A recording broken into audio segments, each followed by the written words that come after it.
up, America? Anthony, Tony, and Juan over here with the Real American Outdoors. It's been a while since we've done a video. Been a long time. And we've been doing this whole fishing thing. So what we got going on here is that this engine had to be replaced for a second time in the last year and a half due to some user errors, and that is just a color. But this is what we had laying around as well as a last-ditch effort instead of going out and buying one. So it runs perfectly. The last thing we got to do here tonight is we have to do a little bit of welding under here. Not the best weld originally. Yeah. The original owner. Let's see if we can get a nice light on it. So no penetration from the old weld. You'll see that right there. It's broken. That's the PTO lever, which was modified by a previous owner. Not going to point at anybody there, but it was modified. The weld broke during our vigorous use. Yeah, over this past couple months of moving around the garage. So we're going to weld that tonight. So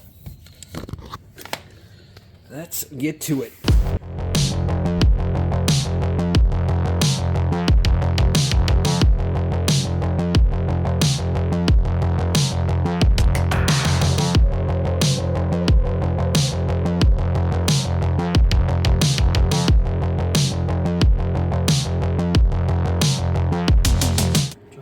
All right, that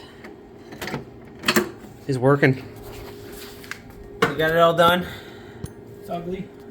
It's ugly. We're gonna ignore that stuff right there for the weld job.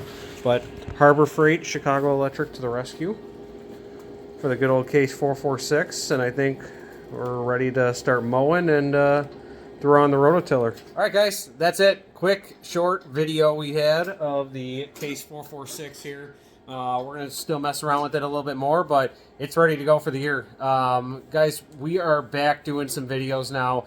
Our goal here is to get out a video at least once a week on Sundays or Wednesdays. So hit that subscribe button, hit that bell notification so you see when we post a video. If you guys like anything fishing, tractors, auto, 2A, or freedom, check us out, RealAmericanOutdoors.com or FAFOFishing.com for all of your custom fishing needs. We'll catch you guys next time.